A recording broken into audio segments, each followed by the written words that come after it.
जय हिंद दोस्तों। कैसे हैं आप लोग। तो आज हम बात करने वाले हैं एक फाउंड फुटेज हॉरर मूवी के बारे में जिसका नाम है एग्जिस्ट्स। दोस्तों इस फिल्म की कहानी काफ़ी अच्छी है जो कि आपको बेहद पसंद आएगी, तो आप इस वीडियो को अंत तक ज़रूर देखिएगा। फिल्म की शुरुआत में हमें एक नोटिस दिखाया जाता है जिसमें ये लिखा हुआ था कि 1967 से लेकर आज तक करीब 3000 बिगफुट एनकाउंटर्स हो चुके हैं यूएस में। कई लोग इसे एक मिथ मानते हैं लेकिन ये बिल्कुल भी मिथ नहीं है, बल्कि बिगफुट्स असली में हैं और 3000 लोगों ने उन्हें देखा भी है। उसके बाद हम ब्रायन और मैट नाम के दो भाइयों को देख पाते हैं जिन्होंने अपने दोस्तों के साथ एक ट्रिप पे जाने का प्लान किया था।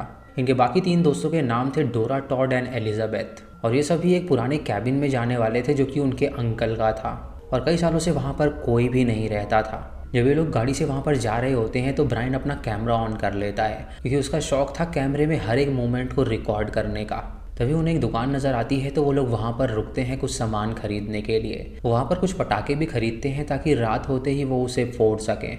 उसके बाद वो सभी अपनी कार में बैठ जाते हैं और अपने सफ़र को कंटिन्यू करते हैं। ये सभी आपस में प्रैंक्स भी करते थे और ब्रायन जब सो रहा होता है तो डोरा उसकी दाढ़ी को लाइटर से जलाने लगती है। मैट भी उसमें शामिल होता है और वो बहुत ही ज़्यादा हंस रहा था जिसकी वजह से उसका ध्यान भटक जाता है। लेकिन जब वो सामने देखता है तो उनकी गाड़ी के आगे कोई आ जाता है जिससे वो गाड़ी से टकरा जाता है और उसका एक्सीडेंट हो जाता है। ये देखकर सभी लोग हैरान हो जाते हैं और सोचते हैं कि आखिर वो क्या चीज़ थी। इसीलिए वो लड़कियों को अंदर ही रुकने के लिए कहते हैं और लड़के बाहर जाते हैं देखने के लिए कि आखिर वो क्या है। जब वो अपनी कार की हालत देखते हैं तो लाइट्स के पास ढेर सारा खून लगा हुआ था जिससे उन्हें लगता है कि शायद कोई इंसान उनसे टकराया है जो कि इंजर्ड है, तभी खून वहाँ पर मिला। उन लोगों को ये भी लग रहा था कि शायद वो कोई जानवर होगा जो कि इंजर्ड हो गया होगा। लेकिन तभी अचानक जंगल के अंदर से किसी चीज़ के चिल्लाने की आवाज़ आने लगती है जिसे सुनकर ये सभी बहुत ज़्यादा डर जाते हैं। तभी वो तीनों उस आवाज़ का पीछा करने लगते हैं और वो आवाज़ बहुत ज़्यादा तेज़ आ रही थी और वो किसी जानवर की तो बिल्कुल भी नहीं लग रही थी। तभी अचानक इन्हें झाड़ियों के अंदर से कुछ हिलता हुआ नज़र आता है जिससे काफ़ी डर जाते हैं और तुरंत अपनी गाड़ी में जाके बैठ जाते हैं और तुरंत वहाँ से निकल पड़ते हैं। ब्रायन जब अपने कैमरा की रिकॉर्डिंग को चेक करता है ये देखने के लिए कि आखिर वहाँ पे क्या चीज़ थी, तो उसे उस वीडियो के अंदर एक काला सा क्रीचर नज़र आता है और वही वो क्रीचर था जिसे इन लोगों ने हिट किया था और वो ज़ोर से चिल्ला रहा था दर्द के मारे। वो लोग इस बात को इग्नोर करते हैं और अपना आगे का सफ़र तय करने लगते हैं। जब कैबिन के पास पहुंचते हैं तो देखते हैं कि वहां पर रास्ता बंद है जिसके कारण आगे का सफ़र उन लोगों को पैदल ही तय करना पड़ता है। वो लोग नोटिस करते हैं कि अभी भी वो चिल्लाने की आवाज़ कम नहीं हुई है, यानी कि वो जो कुछ भी है अभी वो दर्द में है। वो लोग इस बात को इग्नोर करते हैं और वो तुरंत कैबिन की तरफ जाने लगते हैं। लेकिन जब वो वहाँ पर पहुँचते हैं तो देखते हैं कि वो कैबिन बहुत ही बेकार हालत में है, मानो कि कई सालों से उसे साफ़ किया ही ना गया हो। पूरे घर में सिर्फ धूल और पत्तियां नज़र आ रही थी और उसके जो दरवाजे थे वो लॉक तक नहीं थे, यानी कि कोई भी उस कैबिन में अंदर आ जा सकता था। वो गंदगी देखकर सभी लोगों का दिमाग खराब हो जाता है और सोचते हैं कि आखिर इतने सालों की गंदगी वो एक बार में कैसे साफ़ करेंगे। सभी लोग इसी पे चर्चा कर रहे होते हैं कि आखिर वो लोग क्या करें। लेकिन तभी अचानक एक कमरे के अंदर से उन्हें किसी के जानवर के चिल्लाने की आवाज़ आती है। मैट जब लालटेन लेकर ऊपर जाता है देखने के लिए कि आखिर वहाँ पर क्या है, तो उसे वहाँ पर एक पिग का बच्चा नज़र आता है जो कि चिल्ला रहा था। उसे देखकर वो लड़कियाँ काफ़ी डर जाती हैं क्योंकि वो जानवर के साथ वहाँ पर नहीं रहना चाहती थी।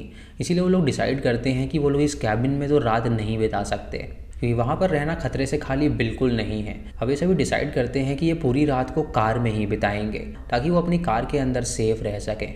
उसके बाद वो सभी लोग कार के अंदर जाते हैं और सो जाते हैं। लेकिन ब्रायन अभी जगा हुआ था जो कि अपने कैमरे से बाहर की चीज़ों को रिकॉर्ड कर रहा था और नोटिस करता है कि अभी तक किसी के रोने की आवाज़ आए ही जा रही थी, यानी कि वो क्रीचर दर्द में था और वो अभी तक ठीक नहीं हुआ था।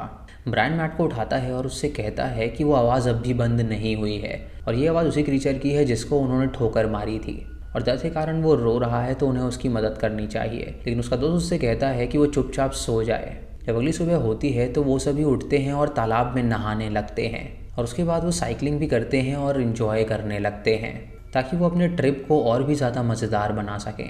उसके बाद ब्रायन नोटिस करता है कि टॉड और एलिजाबेथ जंगल में इंटीमेट होने के लिए गए हैं, तो वो उनका पीछा करता है और कैमरे से उनकी रिकॉर्डिंग करने लगता है। लेकिन तभी अचानक उसे एक बहुत ही बड़ा सा क्रीचर नज़र आता है जो कि बहुत ही ज़्यादा काला था और उसे कैमरे में वो रिकॉर्ड भी हो जाता है जिसे देखकर वो काफ़ी एक्साइटेड हो जाता है और उसे क्यूरियोसिटी होती है ये जानने की आखिर वो क्या चीज़ है। अब वो अकेला ही उस क्रीचर का पीछा करता है और जंगल के अंदर जाता है उसकी रिकॉर्डिंग करने के लिए। और रिकॉर्डिंग करते वक्त कैमरा में वो ये भी कहता है कि उसके अंकल का ये कहना था कि इस जंगल में बिगफुट रहते हैं, लेकिन उनकी बात पे उसे विश्वास नहीं होता। लेकिन आज जब उस क्रीचर को उसने देखा तो उसे लग रहा है कि शायद वो बिगफुट ही है। जिसे वो अपने कैमरे में फिर से रिकॉर्ड करने वाला है। वो ये भी कहता है कि अगर बिगफुट उसके सामने आएगा तो वो उससे दोस्ती करना चाहेगा ताकि वो जान सके कि उनका लाइफस्टाइल कैसा होता है।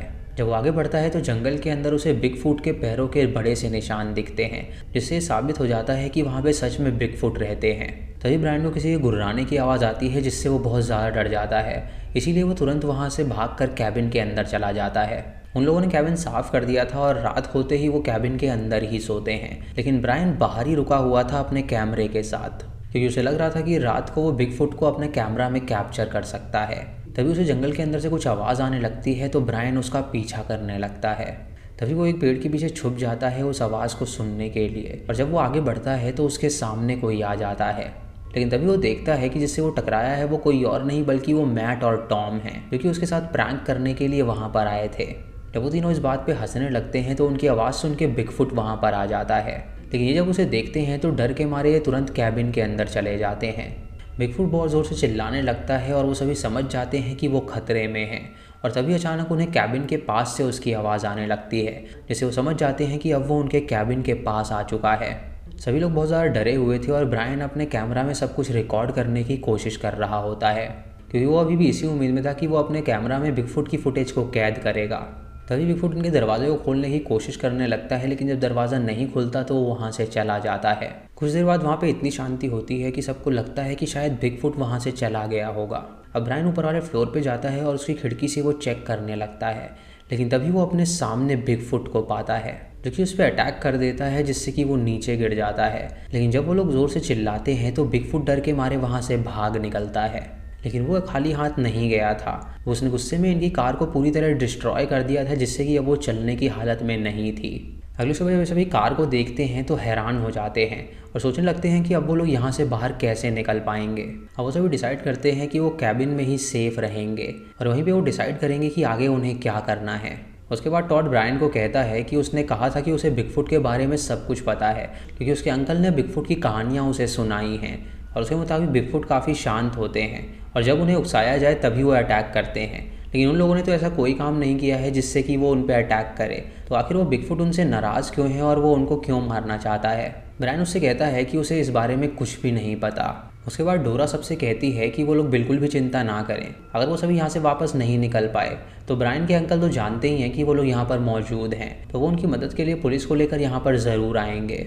ये सुन के ब्रायन उनसे ऐसी बात बोलता है जिससे कि सभी लोग डर जाते हैं। ब्रायन कहता है कि उसने अपने अंकल को नहीं बताया है कि वो यहाँ पर आ रहा है, क्योंकि उसके अंकल कभी नहीं चाहते थे कि वो लोग यहाँ पर आएँ, इसीलिए उसने उनकी कैबिन की चाबी चुरा ली थी और वो उन्हें बिना बताए यहाँ पर आया है। इसका मतलब ये था कि किसी को भी नहीं पता था कि ये लोग यहाँ पर मौजूद हैं, और अगर किसी को पता ही नहीं है तो मदद तो दूर की बात है। अब ये सुनकर सब ब्रायन पे गुस्सा करने लगते हैं और वो सभी डिसाइड करते हैं कि उन्हें कोई ना कोई स्टेप लेना पड़ेगा यहाँ से बाहर निकलने के लिए। इसीलिए वो लोग कहते हैं कि मैट को साइकिल से दूर जाना पड़ेगा, जहाँ पे फ़ोन के सिग्नल्स आएँ और सिग्नल आते ही वो पुलिस को कॉल करे ताकि पुलिस उनकी मदद के लिए वहाँ पर आ सके।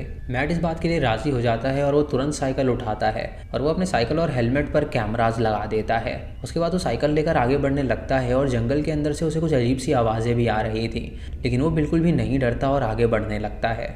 तभी अचानक वो फ़ोन देखता है और उसके अंदर सिग्नल आ चुका था। वो तुरंत पुलिस को कॉल करता है, लेकिन वो कॉल कनेक्ट नहीं हो पा रहा था, इसीलिए वो तुरंत अपने अंकल को कॉल करता है और उन्हें बताता है कि वो अपने दोस्तों के साथ यहाँ पर आया हुआ है और उसके साथ ब्रायन भी है और उन्होंने उसकी चाबी चुराई थी।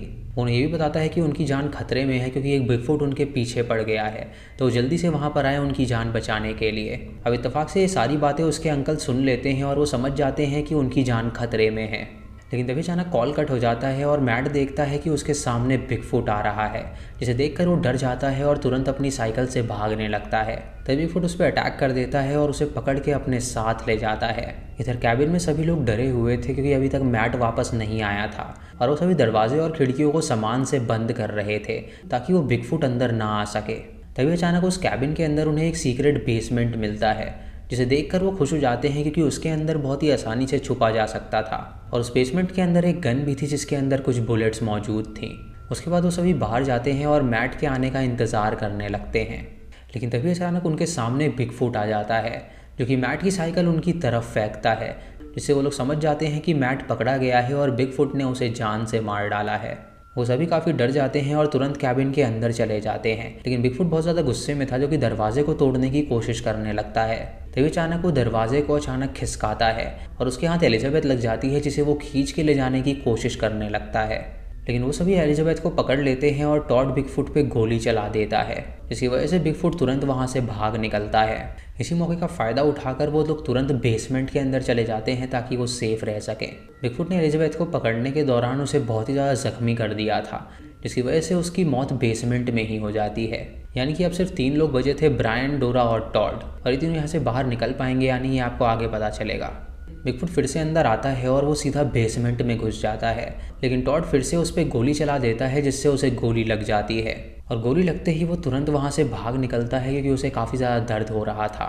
जब अगली सुबह होती है तो ये सभी डिसाइड करते हैं कि वो पैदल ही यहाँ से बाहर निकलने की कोशिश करेंगे, इसीलिए वो सभी सामान पैक करते हैं और पैदल ही वहाँ से जाने लगते हैं। रास्ते में उन्हें मैट का हेलमेट मिलता है जो कि खून से लथपथ था, जिससे वो लोग समझ जाते हैं कि मैट की मौत हो चुकी है।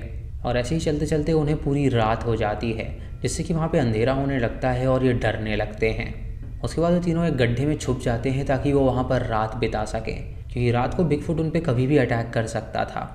जब ये लोग सोने की कोशिश करते हैं तो अचानक से उन्हें किसी के चिल्लाने की आवाज़ आती है और ध्यान से सुनने पर इन्हें पता चलता है कि वो आवाज़ किसी और की नहीं बल्कि मैट की है। अब वो सभी डिसाइड करते हैं कि वो मैट की जान बचाने के लिए जाएंगे, इसीलिए वो उसकी आवाज़ का पीछा करते हुए बिगफुट के अंडरग्राउंड गुफा में पहुंच जाते हैं, जहाँ पर ब्रायन अंदर जाता है और वो अपने भाई को छुड़ाने की कोशिश करने लगता है। वो देखता है कि मैट की हालत बहुत ही ज़्यादा ख़राब है, जिसकी वजह से वो चल नहीं पाता क्योंकि उसके दोनों पैरों को बिगफुट ने बुरी तरह से कुचल दिया था।